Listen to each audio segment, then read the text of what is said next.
Olá, pessoal, que Deus abençoe a todos em nome do Senhor Jesus. Vamos hoje, nesse sábado, nos colocar a cabeça na palavra, como temos feito nesse propósito do está escrito, e vamos agora falar com Deus. Feche seus olhos. Ó Deus, em nome de Jesus, nesse momento te pedimos, Senhor, com a cabeça na palavra, que o Senhor venha nos direcionar conforme a tua palavra, o teu Santo Espírito, e falar conosco aquilo que o Senhor quer nos transmitir, que vai mudar a história da nossa vida. Em nome de Jesus. Graças a Deus. Amém, pessoal? Graças a Deus. Vocês sabem que no sábado nós lemos aqui junto com vocês o sábado e o domingo. O propósito aqui do sábado e o dia de domingo, tá certo? Então, nesse sábado, dia 18, vamos ler também do domingo, dia 19, e depois vocês vão continuar aí a sua meditação particularmente aí com Deus. Com certeza ele já está abençoando a nossa vida, tá bom? Então vamos compartilhar com vocês aqui a tela, compartilhar o versículo que diz assim: E aconteceu que, quando estava numa daquelas cidades, eis que um homem cheio de lepra, vendo a Jesus, o- prostrou-se sobre o seu rosto e rogou-lhe, dizendo: Senhor, se quiseres, bem pode limpar-me. Então ele sabia, ele não tinha dúvida que Jesus poderia fazer isso. Ele falou: se o Senhor quiser, faz isso comigo. E ele, estendendo a mão, tocou-lhe, dizendo: quero ser limpo. E logo a lepra desapareceu dele. Então veja que Jesus percebeu uma fé extraordinária nele. Ele não perguntou: se o Senhor puder. Ele disse: se o Senhor quiser, se o Senhor achar que a minha fé merece, que o Senhor quer, se é da tua vontade, me limpa, tira essa lepra de mim. E Jesus mostrou que a vontade de Deus é sempre fazer o bem. E ordenou-lhe que a ninguém dissesse: mas vai, dize e mostra-te ao sacerdote. Vai, disse, mostra-te ao sacerdote e oferece pela tua purificação que Moisés determinou para que lhe sirva de testemunho. Então, ele ia apresentar uma oferta diante lá dos sacerdotes, os sacerdotes iam testemunhar de que ele não tinha lepra, que ele pudesse voltar a viver em sociedade. Aquilo ali era um testemunho, né? Veja que ele respeitou a lei de Moisés ali, né? A lei que ele mesmo deu a Moisés. A sua fama, porém, se propagava ainda mais. E ajuntava-se muita gente para ouvir e para ser por ele curado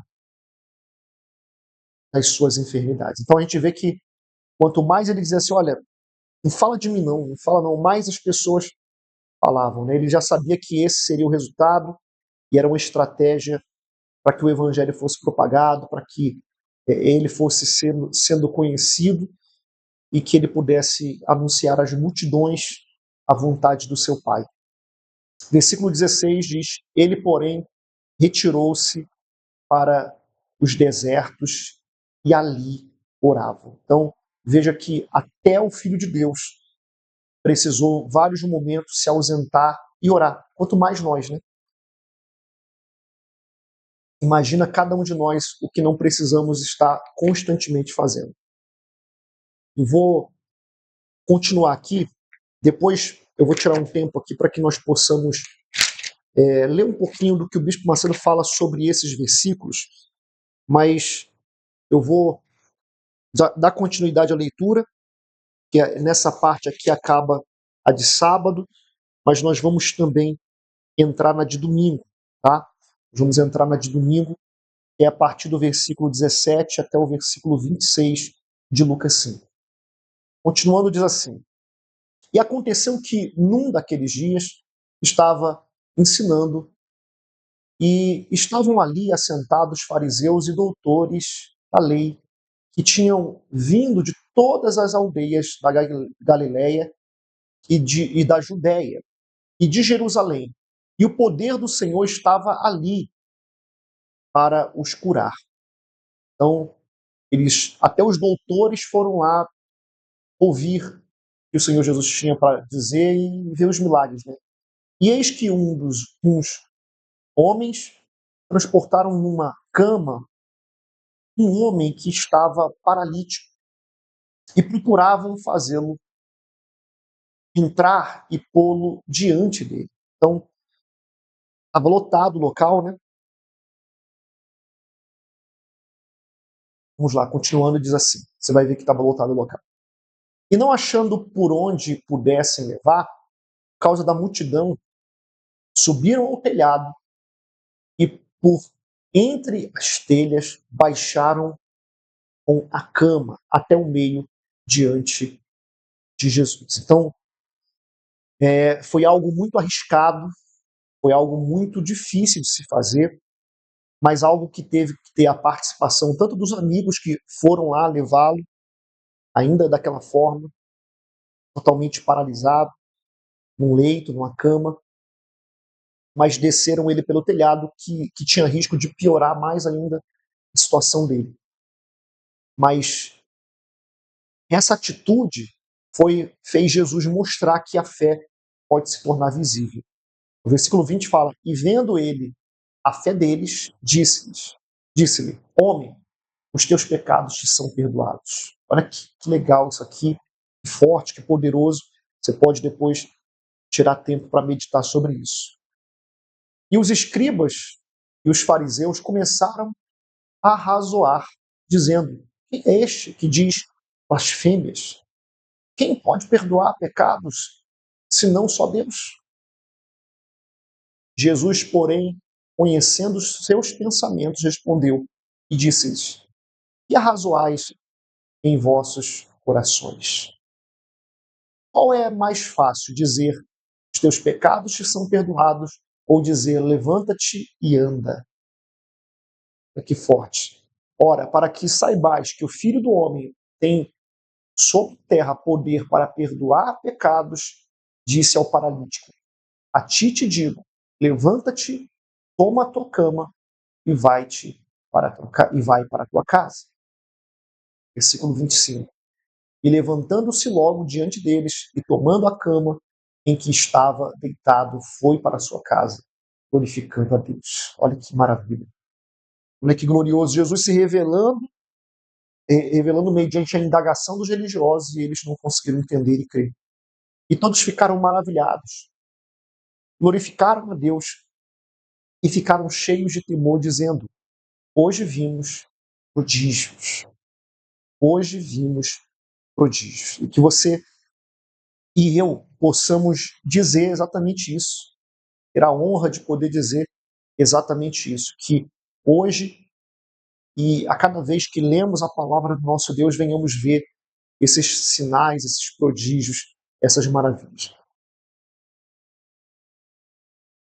Eu vou ler um pouco aqui do comentário do Bispo Macedo, referente à parte do versículo 15 e versículo 16.